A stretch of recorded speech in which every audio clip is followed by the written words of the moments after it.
The beginning of 804 is a chance for the characters in the show to say goodbye. We really wanted to show just how many people fell defending Winterfell and defending the living. Thousands of them are on these massive pyres. The feast scene was a very different tone than the scene in the first episode of the series.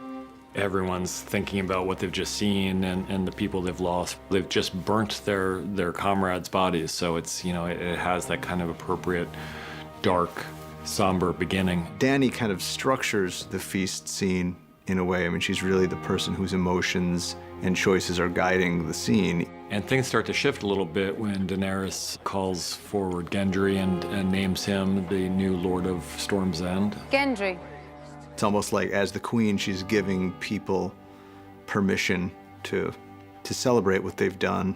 Things start to relax a little bit. These people did survive, and they won. They emerged victorious. And so what started as a very funereal scene gradually starts to shift into more of a party atmosphere as people get drunker and drunker.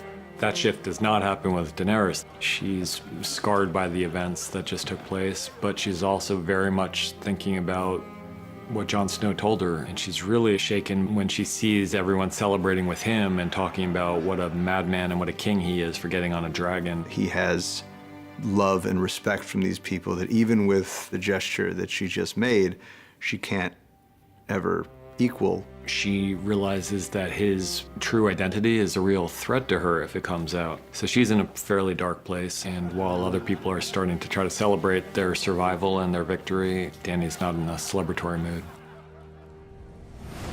After the feast, she comes to talk to him, and with the intention of making this all work out and of bringing things back to the way they were before. There's a moment where they're kissing, and it seems like things are kind of getting back to where they were, but it's almost as if he remembers all of a sudden what she really is. It's tense for him. For her, she grew up hearing all these stories about how their ancestors who were related to each other were also lovers, and it doesn't seem that strange to her. For him, it is a strange thing. Once Dany introduces the idea that everything can be as it was if Jon keeps this secret buttoned down and tells no one, she's introducing a conflict that plays forward. From his standpoint, he's already declared his loyalty to her. He's promised her, and he's a man of his word. But he's also, you know, a family man, and so the idea that he wouldn't tell Sansa and Arya about his true identity, it just seems very wrong to him. I've never been a Stark. He thinks he can have it both ways, that he can tell Arya and Sansa the truth about who he really is, and he can maintain his loyalty to Dany, and everyone's going to learn to live together. I need to tell you something. One thing everybody who comes into contact with this information seems to understand is how incendiary the information is. Sansa's left with a very difficult decision because she promises Jon that she won't tell anyone. And yet when she's sitting up there on that wall with Tyrion, she knows what will happen if she gives Tyrion this information. She's a student of Littlefinger, and she knows how information travels, and she can think many steps ahead into the game the way Littlefinger did, and know that if she tells Tyrion, it's almost impossible for Tyrion not to tell Varys. And if she I think these are all things that have been occurring to Sansa between the time we see her get that information and the time she passes the message on. Tyrion. What if there's someone else?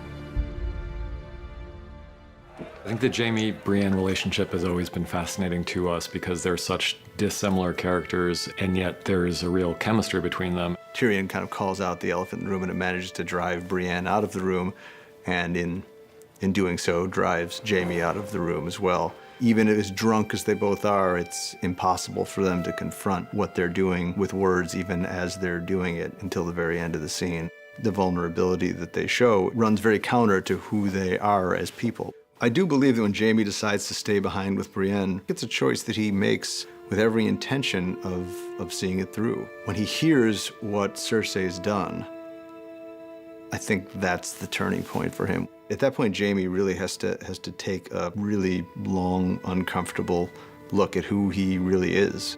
As much as Jaime cares for Brienne and admires her and loves her, he's got almost an addiction to Cersei that he just can't break. So even though he's given a kind of a chance at happiness and some kind of different life for himself, he he can't take it. He can't. He makes the choice to go back to Cersei.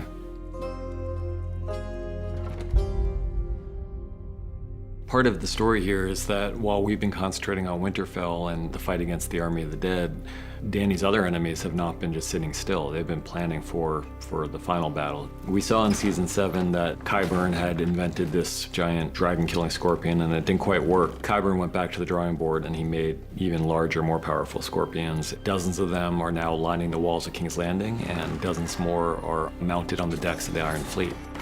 While Dany kind of forgot about the Iron Fleet and Euron's forces, they certainly haven't forgotten about her, and they're just waiting for her to come back. By this point, they would have gotten news that her armies emerged victorious and were going to head south, and so they're just waiting in ambush for her return. In some ways, the most important thing that happens to Daenerys in 4 is the death of her second dragon. Now she's got one dragon, and that dragon presumably is just as vulnerable as Rhaegal was. So there's the mourning of a child, which is very real to her.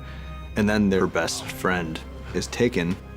Missandei! Dany knows that once Cersei has Missandei, that she's not going to see Missandei alive again.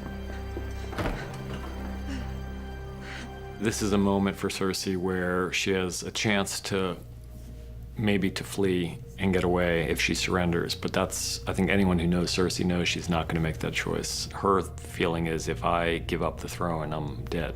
And so my only chance now is to win. And that's what she says to Ned Stark in season 1. When you play the Game of Thrones, you win, or you die. Dany is this young queen coming to try to usurp her, and Cersei's not going to give up the throne that easily. She's captured an enemy, and this is how Cersei deals with enemies. Tyrion's perspective is, while we have these various wars for supremacy and everything, let's not forget about the people who are going to suffer the most from it. He can envision what will happen in King's Landing if these two armies clash and dragons are involved, and it's an obvious catastrophe. She feels like the odds are actually pretty good for her at this point, and she's willing to roll the dice. I think for Cersei, the only good prisoner is a dead prisoner. She's really back where she was at the very beginning.